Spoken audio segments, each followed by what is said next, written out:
All right, we got it. All right, welcome everybody to the next edition of Smooches and Stabs.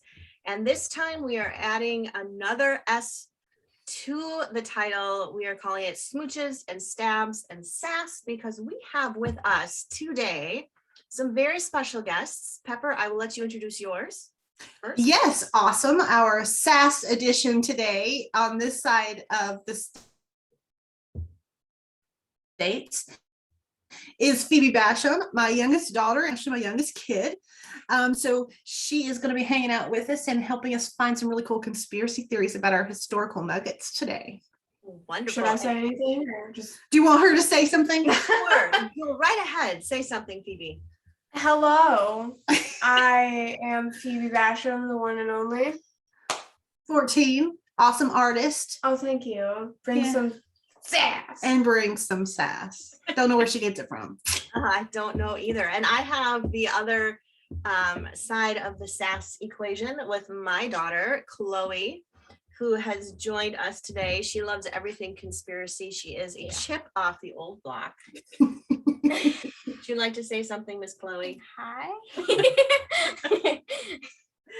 So today we have picked a topic that our listeners have brought up a couple times, and we thought would be really fun to do with the girls. And it is whatever happened to the lost colony of Roanoke. Right? So, yes. I mean, it's really kind of basically a simple story. There was a colony and they vanished.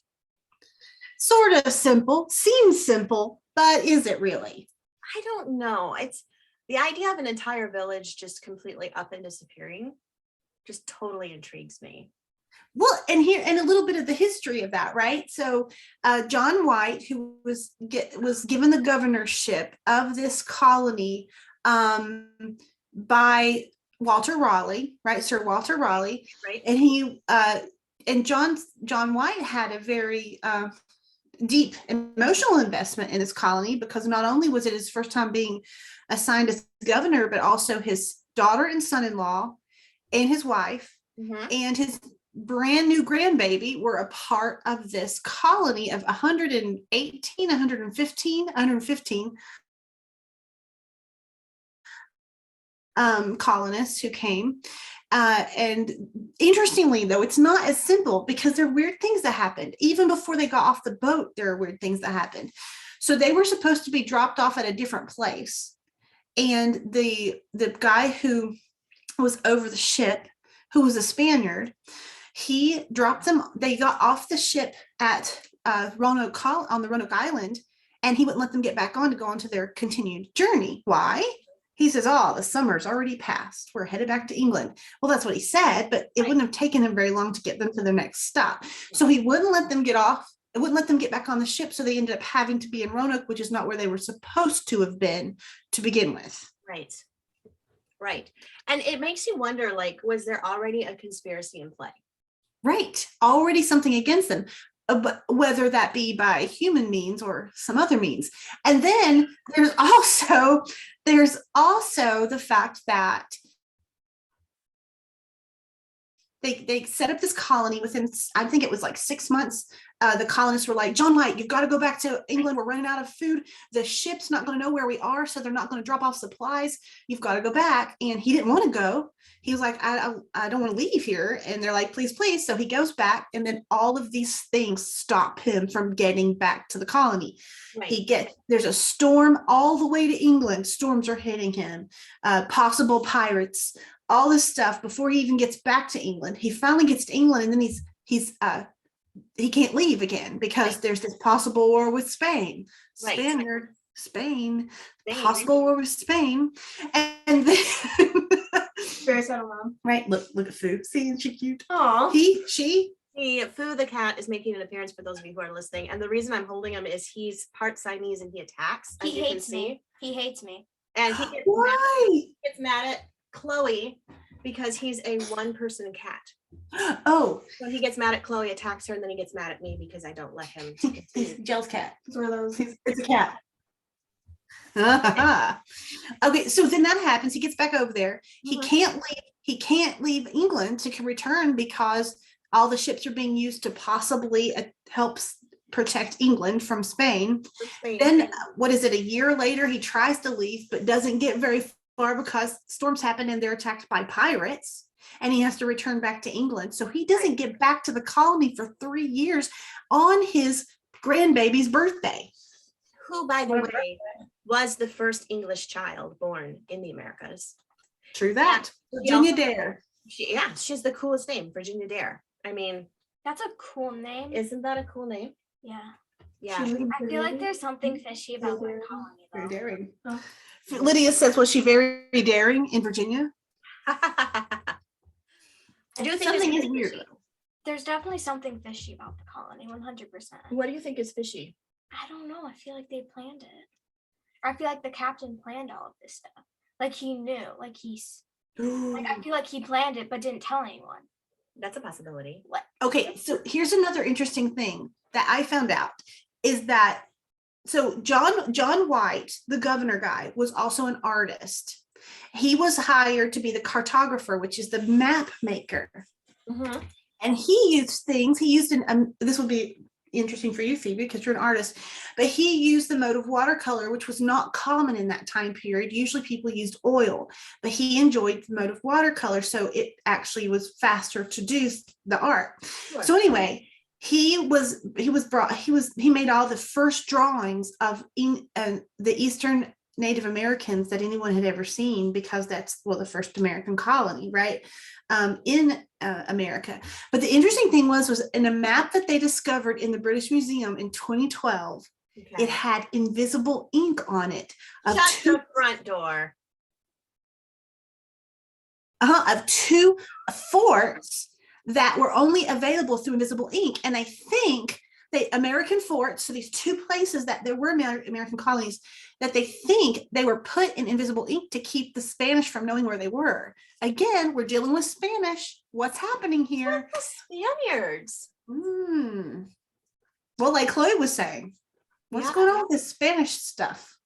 So Spain is actually run by evil sea monsters. Spain is run by evil sea monsters. No. All the storms. That's what I'm thinking. It kind of brings up, the whole concept of the giant whales and, Moby Dick of sea espionage caused from sea monsters. I like that idea. I actually think. What? I'm wondering if there's some kind of weird water something going on. Like, again, I'm going to go back to that weird Atlantis idea. There is always something trying to stop John White from getting to his place or from getting back to his place. And it's usually dealing with storms, sea problems, all this sort of stuff. I mean, there were like lots of people who died on the 3 voyages he tried to make because of storms. And so I'm sitting here going, what's happening? And what really happened to this group of people? Right. Were they, if they just disappeared, because the cool thing about the village was that the houses were taken apart. They weren't burned. There was no evidence of a fight or a struggle. There was even the name Croatoan carved on the tree, which was a sign that they'd moved somewhere. They said they would leave a sign on a tree or a post that they'd moved somewhere if they moved. And if it was going to be moved by force, they would leave a cross, carve a cross underneath the name. But there was no cross. Right. But did you know? Maybe. Did you know what Croatoan means in the Bible? Ooh, what does it mean in the Bible? It actually, well, according to this website, which I'm sure is 100% trustworthy. Yes. Croatoan in the Bible is a disease that drives people into homicidal madness and leads to cannibalism.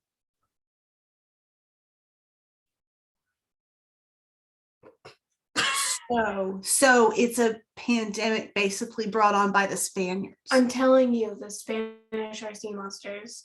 I'm telling you how it is. I'm gonna go to Sebastian and be like, "Hey, man, are you a sea monster?" Sebastian one of her friends at school who's Spanish. He's Spanish. Just gonna question him. Be like, are you? He's from Atlantis. That would mean that's why he's so beautiful.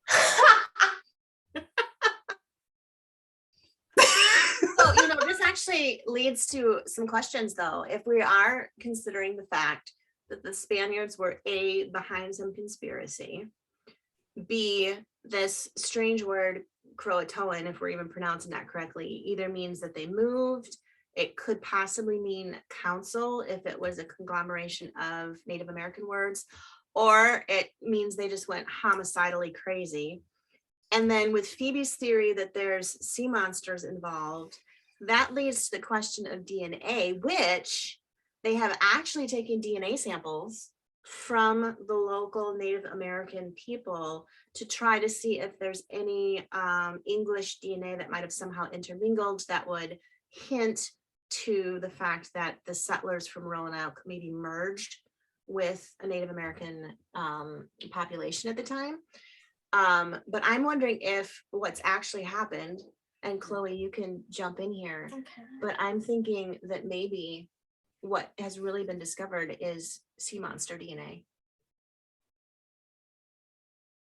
What do you think?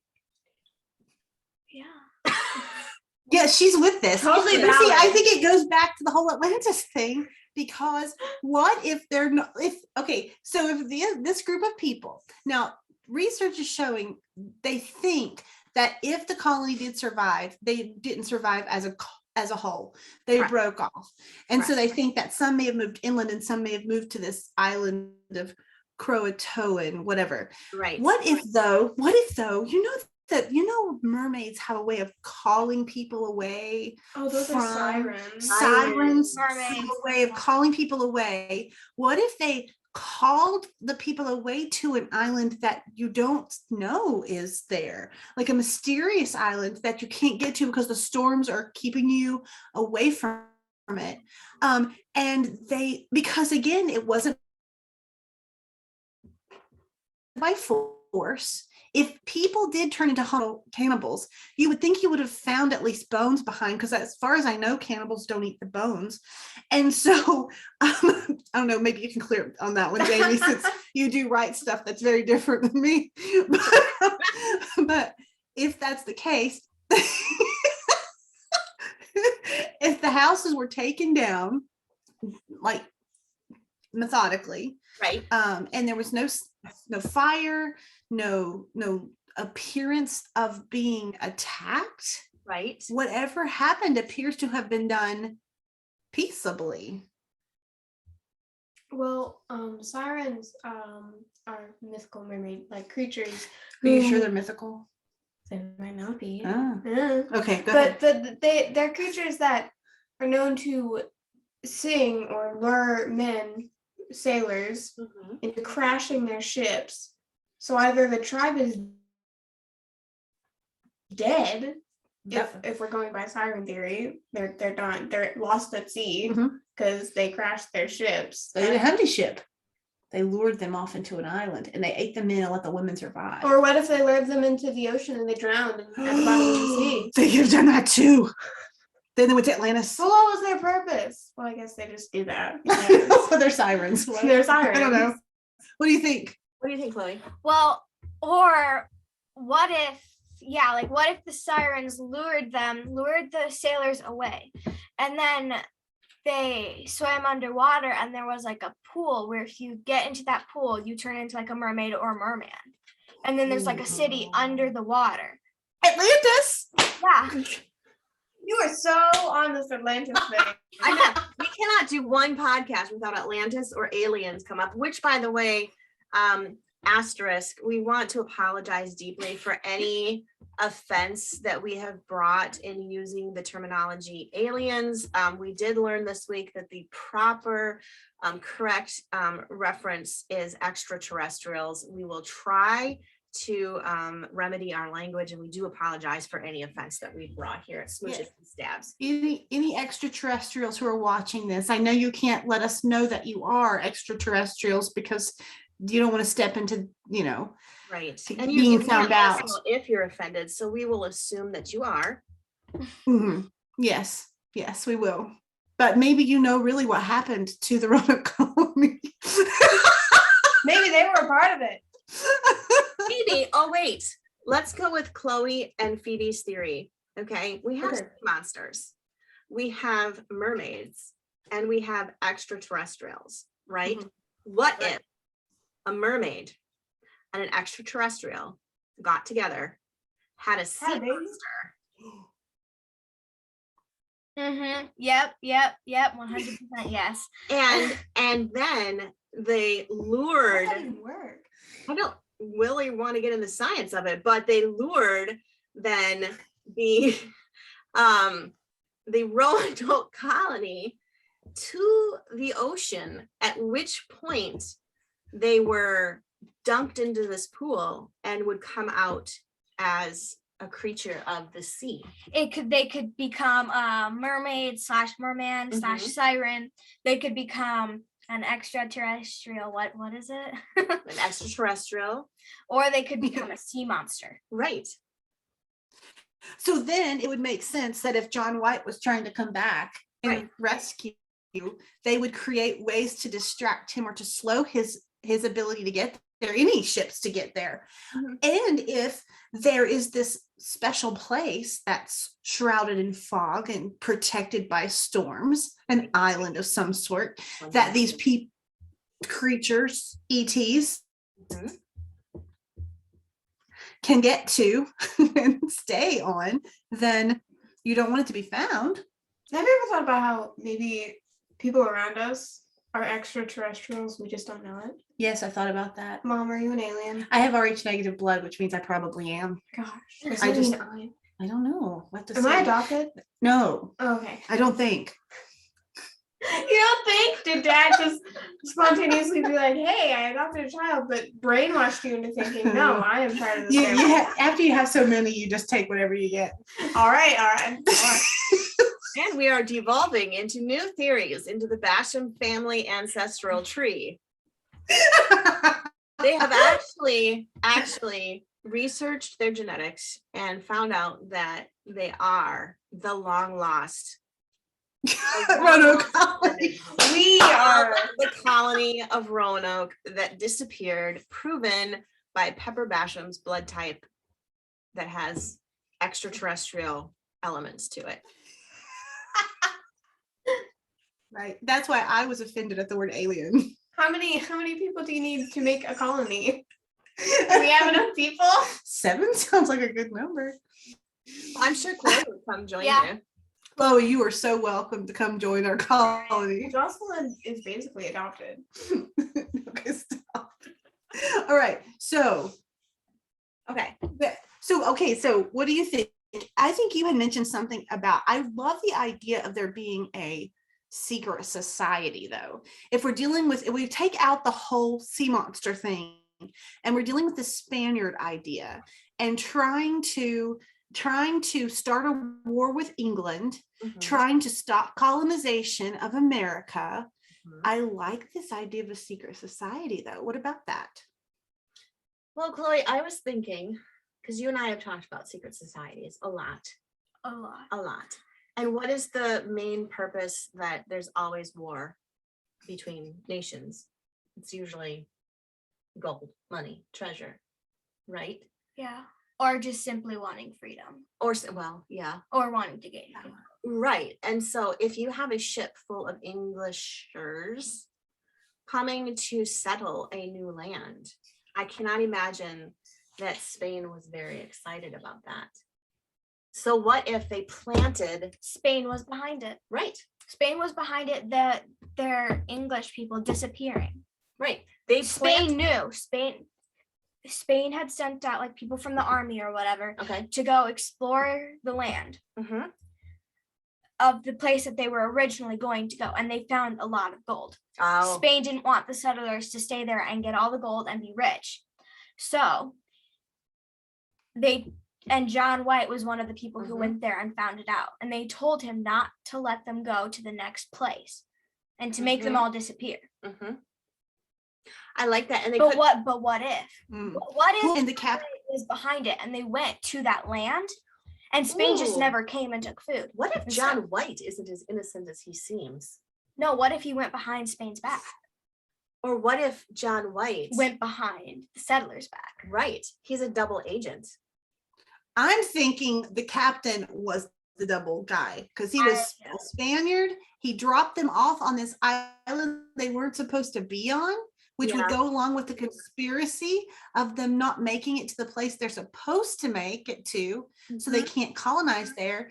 And this place would automatically kill them off because the ships are with supplies aren't going to be stopping there to reload their supply ships. Mhm. So he dropped them off there. He knows that the Spanish have are trying to colonize Florida and are Right. moving their way up north, right? Right.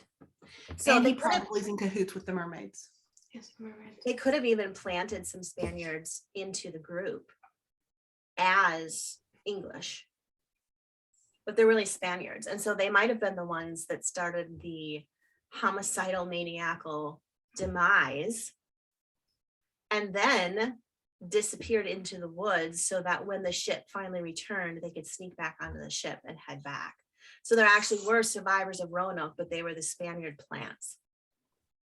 Aha, that would work. What's your idea, Chloe? Okay, but what if John White was a triple agent? Not just a double, but a Ooh. triple. Ooh, Triple. He ooh. was for Spain and he was for the settlers, and he was also an extraterrestrial creature undercover as a human. Yes. Wow. This is great stuff. I can see it. Because yes, what do you think, Phoebe? I can see. Well, okay.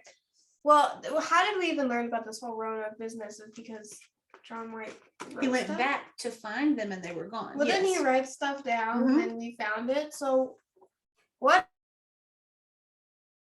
if he wrote false things, pretending to be a regular human, and also pretending that he was not part of the reason why Roanoke went missing?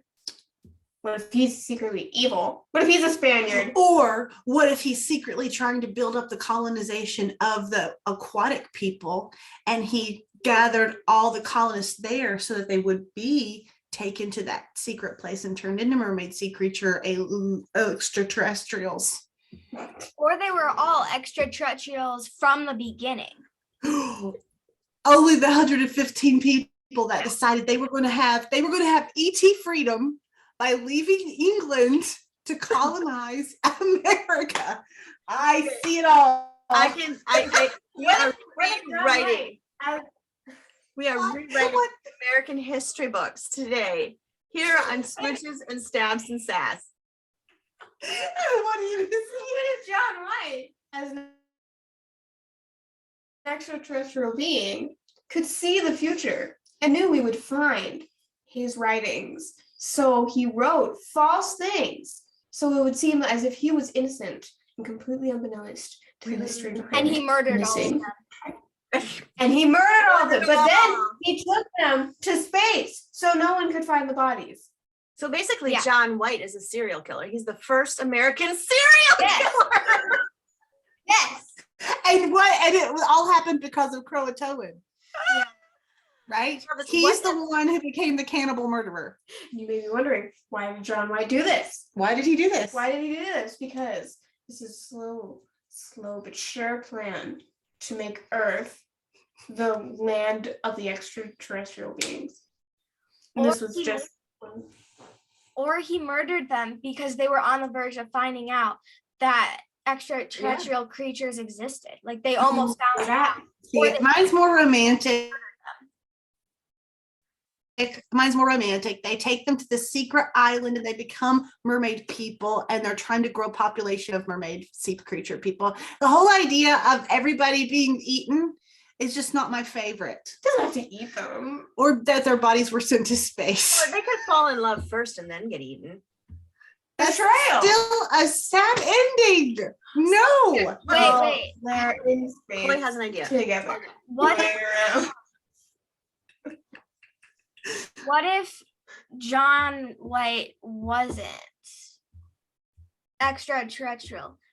Or he was and he got upset and he was gonna murder. He was like an evil extraterrestrial and he was gonna murder the whole colony, besides himself, of course. but the mermaids saved them, or like Saved the them. sirens saved the colony. Oh. I like that. Okay, Chloe, you're now on my track now. That's exactly right. Save the day, romantic. Let's There we go. And so they went off to live with the do mermaids. it. And Go for it. I I didn't say anything about falling in love. this is where Phoebe's argument then comes full circle, because after the mermaids abducted, or rather saved, all of the settlers, or whatever we're calling the colonists, then John White came back, found out his plans have been thwarted, so he writes a fictional story about the Roanoke settlers.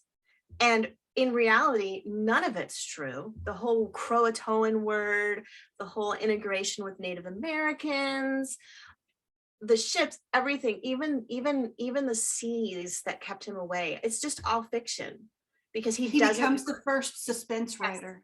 Yes, Wait, Truly. truly. what if all of Spain were extraterrestrial creatures? Spaniards are aliens now. We've seen The Princess Bride. We know. Yes, my name is Antigua Montoya. You choose my father, prepare to die. Gotta watch that. Indubitably. Excellent swordsmanship. Right, Very gentlemanly, by the way. right. It's all a ruse. It's all a ruse. You know, it's all Spaniards are charming, extraterrestrial charming and dangerous. Too charming to be Ooh, true. Ooh. Oh, that's why we love the Spaniards. That's right.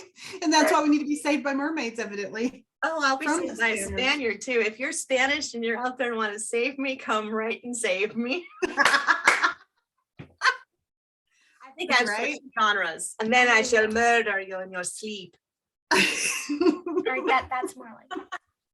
I was scaring Chloe there. I had to regain my status as the murderous mother. Murderous. It's nice to know you're so loved there, Chloe, by your murderous mother. She hasn't murdered anyone though. Oh, good disclaimer. I don't want our new time viewers getting confused. Because that would be bad. Well, this has been fun having you girls join us. I think we have discovered a few important points that have not been considered about Roanoke before. I do too, I think exactly. And Spaniards. that's why people really want to hear the truth about history when they come to listen to us. Well, Yeah. it's time that history is exposed, and I'm glad that we're able, Pepper, to teach the next generation how to accurately read and interpret the history books versus taking them for face value. I agree completely. Well, yes, and I think like you needed a fresh mindset to this whole situation with Roanoke. So we got Chloe and Phoebe in here to get us some fresh perspective. And I really do think we need to invite them back sometime.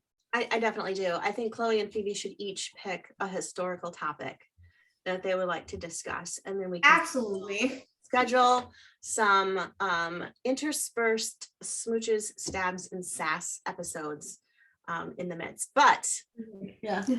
our next episode is a Pepper and Jaime episode. We will be discussing the Black Dahlia, and that is definitely going to hit every romantic chord in Pepper's. No, it's not at all. But I'll find a way to salvage it. Don't worry, y'all. I can see it. We like to close out with interesting historical facts. Pepper, are you okay? Chloe actually found one, and then I think Phoebe might know something about George Washington that goes with it. I think that's a great idea. Go We'll for let it, them Chloe. close it out. So Chloe, you start, and Phoebe, you can All finish right. up. So in the 1830s, ketchup was sold as medicine. Ketchup was sold yes. as medicine. In the 1830s. 1830. And I believe that George Washington at some point had a horrible disease, and they thought the best way to cure it was to give him spoonfuls of ketchup. Yeah. After they did the leeching. Oh yes, and never forget about the leeches.